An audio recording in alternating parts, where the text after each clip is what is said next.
Welcome back to the Riga Tech Dinner. And today, as always, I have two amazing guests. I'm Uldis Karlauskas, the CTO of Zenas, and you are? Elza Priede, CEO of Novatore. Hey, Elza. And? My name is Kristaps Petersons. I am a media producer. And many other titles you both have at the same time. Okay, cool, great.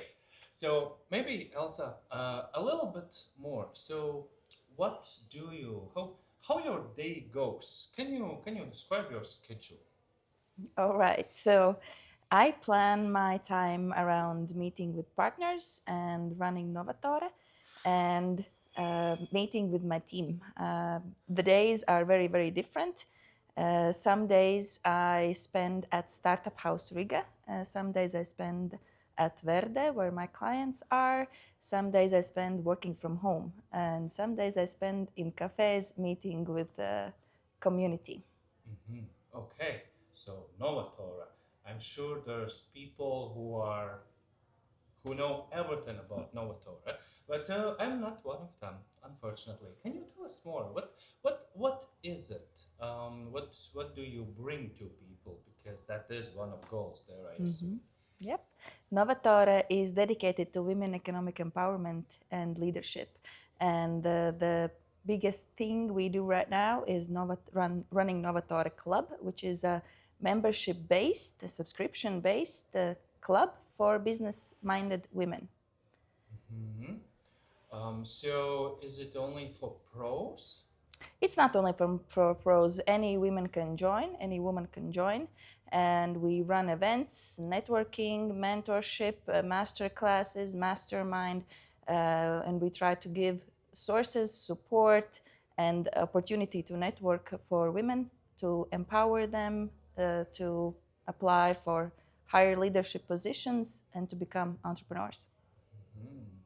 Higher leadership positions. Okay, cool. Sounds fun. How big is Novatore? How young or old, and how big is Novatore? And is it only in Latvia or what?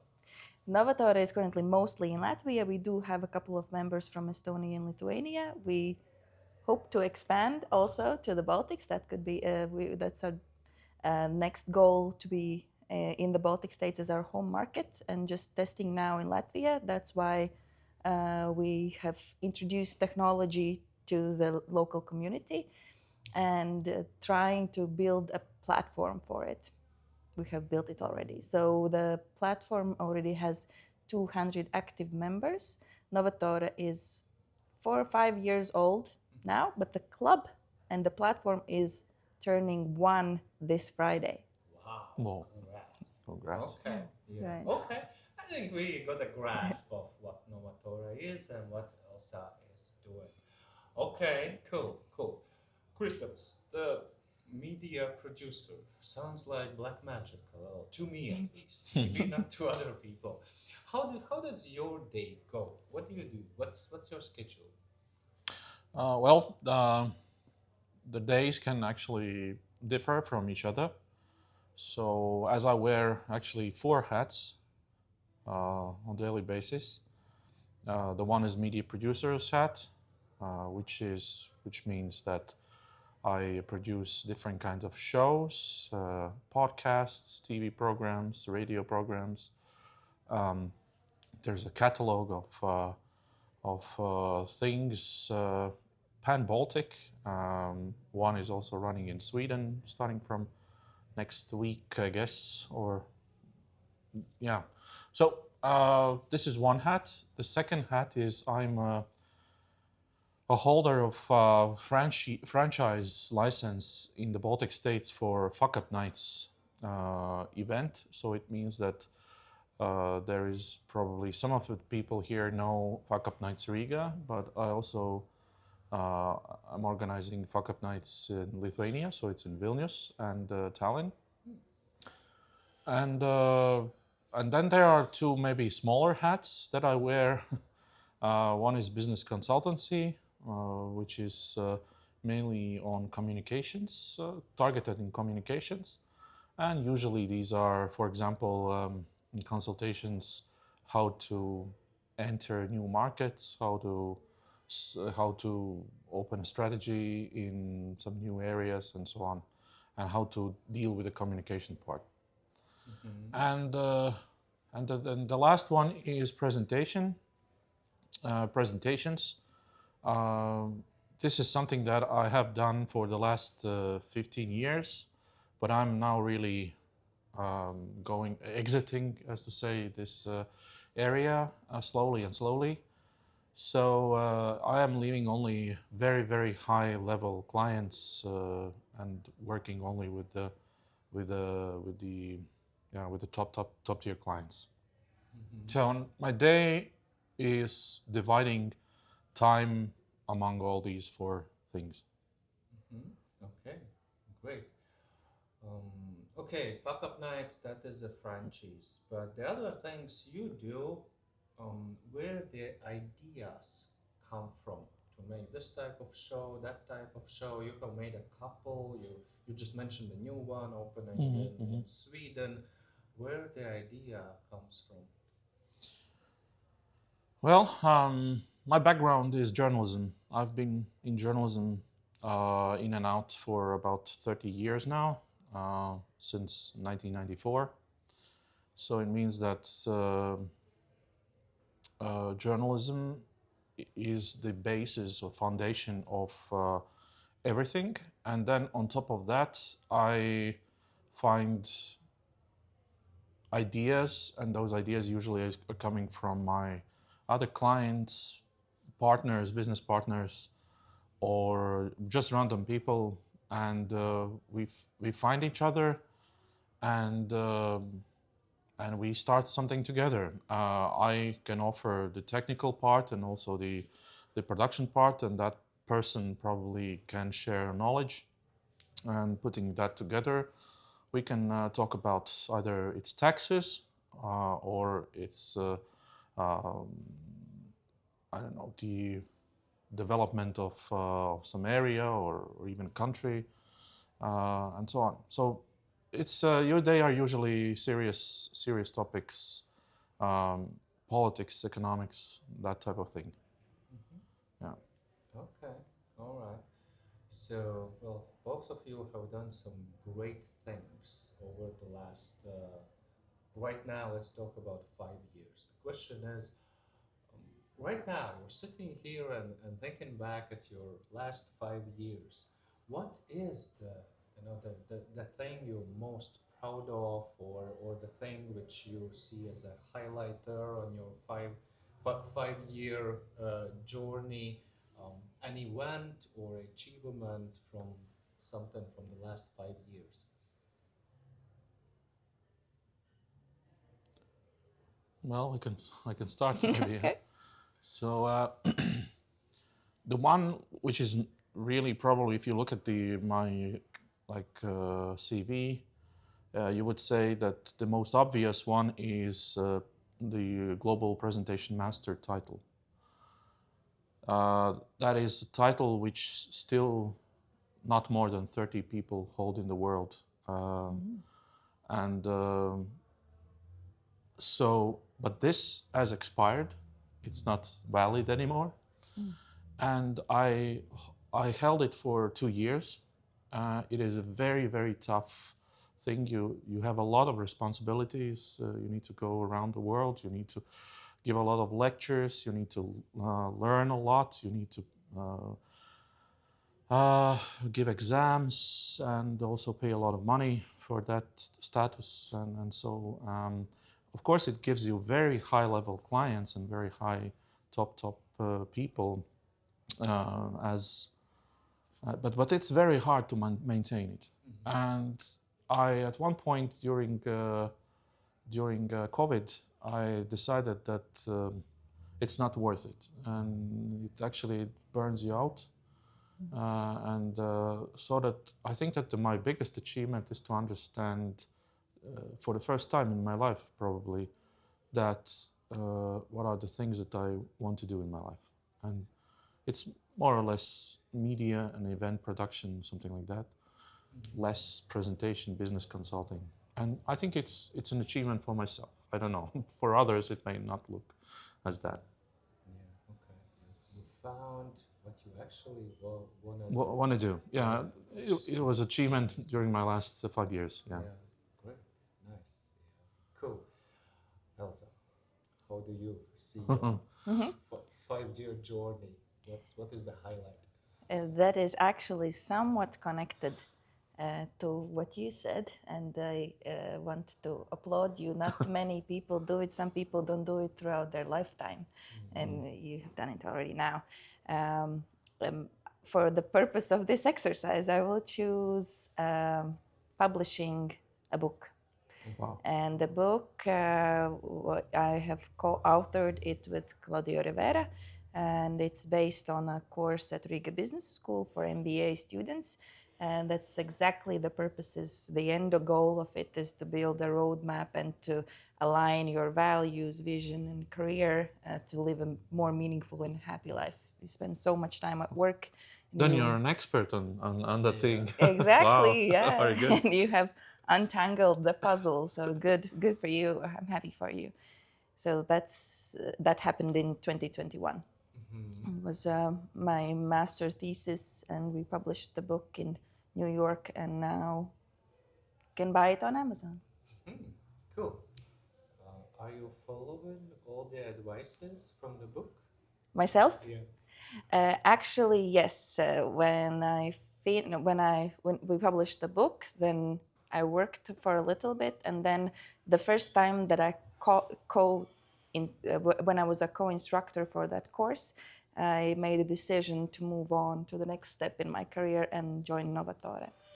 And now I used to work with MBA and executive MBA students at Riga Business School, all of them helping them with their careers and guiding them through the studies, but now just focusing on women and applying all that knowledge here at Novatore and helping women get unstuck in situations and find more clarity. Okay. Yeah. Amazing. It's going to be an assumption, of course, but I think both of you spend a lot of energy on helping others or helping society in general, just making the world a better place. Um, and then this is a Riga Techcast. This is a technology podcast. So to achieve your goals, it's up to you. Do you talk about your biggest achievement or do you talk about today? But how do you use technology to achieve, to get your goals, to do your goals, to reach your goals? How technology helps you in this technological era?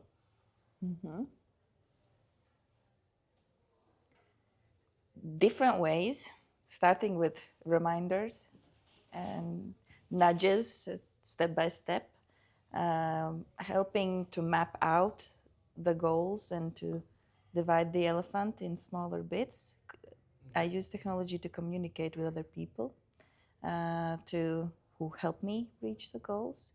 I've built a platform for people to help them reach their goals. Some gamification elements also. Let me think if there's anything more. Artificial intelligence tools. Sure, sure. Yeah. Okay, we'll get back to that platform in a moment. Kristaps, I know you do the regular media. What's on top of that if we talk about technology? Well, first of all, I am as far as from IT as you can imagine. I'm further, I think. Yeah. But in a sense where, I mean, in a sense of coding and knowing the language and everything. But on the other hand, I have some special skills, maybe when it comes to professional broadcasting technology. Uh, all types of virtual studios and cameras and mics and cords and mixer decks and everything. So I'm familiar with most of the audio visual recording and all that stuff. So I guess that's something that is maybe that can distinguish. Then when it comes to presentation technology, of course, all types of software when it comes to presentation, I I may say that I'm a super user for the most of the software of major presentation technologies. Can you be more specific? For example, PowerPoint. If someone can actually, if no someone actually knows also the parts of the code for that software, then I have that deep in there. Okay. So yeah, yeah, of course, then all the daily softs that are reminders and office programs and all that. So it's usual. But yeah, these two things, maybe I can say that I am an advanced user of these technologies. Okay. All right. I'll try to be a little bit more specific with my question. What platforms you use or what digital channels you use to get your message out there to, I don't know, is it targeted people? Is it to as many as you can? Depends on your goals, I assume. More specific channels, what works today, what doesn't work today. Are you TikTok? Are you YouTube? Are you my own website with a video streaming? What's your approach? What do you think? What works? What doesn't these days? For me, to communicate with potential clients, we use Instagram and LinkedIn. LinkedIn is first one. Facebook, just copy paste from LinkedIn for hygiene. Then email platforms, regular Gmail, and also MailerLite as mailing for newsletters and stuff. And for our community, we have a closed platform, a community platform, and that's based on no-code platform, Mighty Networks. I have used that as part of one community. TikTok, nope, not for us, not yet. I don't foresee it in the nearest future. Then we use Spotify, YouTube, but I wouldn't say that that's our main channel. We do that, and we are gonna launch the live conversations we had on our platform. We're gonna launch it in October. Wink, wink. On YouTube and Spotify. Okay. Do you also measure the conversion rate, how people find you, what they use more? Do you look at that data? What do you do with that data? We do, and we use it to use the platforms more. So LinkedIn is first one, then our newsletter, also the MailerLite platform holds our subscribers. So that's for the most part, and then for inner communications, our own platform. This is tech dinner, yeah? Yeah. Super. Okay. All right. Kristaps, same question. What channels you have discovered and so on? Well, if we talk about the communication channels, then usual suspects on social media, LinkedIn, X, but not Facebook anymore. I deleted my account 4 years ago. I deleted it and I never looked back, and I'm a happy person. This actually goes together with that one, with finding myself, what I want to do and what kind of crowd I want to work with and talk to and so on. So I understood that the Facebook crowd is not the one that it's too general, it's too major, and I really don't have time for that. And YouTube and Spotify for media products, and of course TV and radio as a terrestrial channels or cable channels. I work with that as well. So in that case, yes. What else? I don't believe in websites anymore, like personal websites. I think you need too much time, too much money for promoting and making them seen. And yeah, that's I think not a new way to do it. Of course, I look into data a lot because media production is all about data and figuring out what's working, what's not. So in that case, of course, all Google products, AdSense and ads and so on. So yeah, that's basically it. Those are the main channels. Probably there are something else, but email and Okay. WhatsApp. Yeah. That's, Yeah. Okay. that's a technology.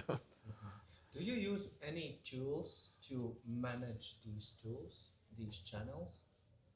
I mean, technical hardware, except More on the computer. software side, Ah, okay. So some kind of assistant, AI, and stuff like that. I don't. I I actually personally I don't. have this one interesting story about how I make my morning reviews, because people are asking me, because every morning at 7 o'clock in the morning I have the international business press review. 7 minutes of video, which is basically some shots of media outlets and my voiceover in English. And it's 7 minutes every morning. And you can assume that I'm waking up at 5 o'clock and doing all that stuff to make it happen.